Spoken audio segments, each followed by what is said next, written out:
खंडगिरी सब रेजिस्ट्रार कनिष्ठ किराणी देवजानी कर गिरफ घटन राजस्व मंत्री सुरेश पुजारी प्रतिक्रिया रखिंट खंडगिरी दुर्नीतिखोर विरोध में अभियान आरंभ है सुरेश पुजारी जीए नेब सीए जीव बोली चेतावनी देइछंती आगकू समस्ते सावधान न हेले कार्यानुष्ठान हेबो कनिष्ठ किराणी लांच निज पाई ना कहा पाई नेउथिले जांच चलीछि सबप्लट कारबार रे रोक लागिथिले भी केमिति चलीछि यह तदंत हेबो आगकू जमी जमा किणा बिका कैशलेस करने योजना चलीथिबा से कहिछंती।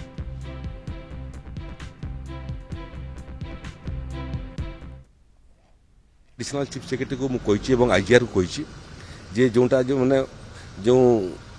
स्पष्टीकरण दौरान जे कोर्ट फी पैसा एवं रजिस्ट्रेशन पैसा बोलिकी देखापी आपको पूरा जमी किणा बिकाटा को कैशलेस करिवार बाबद अध्ययन करने कहुई जदि कैशलेस कले लोक हैरान न हेबे ताले आगामी दिन रे संपूर्ण जमी किणा बिका मामला को आम कैशलेस करने चेष्टा करूँ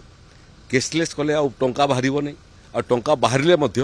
एटा रजिस्ट्रेशन चार्जेस बोली कहवाई मौका मिल नहीं 6टा सब रजिस्टर ऑफिस एवं डीएसआर ऑफिस केते पार्ट प्लॉट पे एप्लिकेशन होता केते पार्ट प्लॉट एप्लिकेशन टाको खारज करा होता एवं समान पृष्ठभूमि रे थिवा समान केस रो पृष्ठभूमि थिवा केतेटा केस रे पार्ट प्लॉट एलाउ होता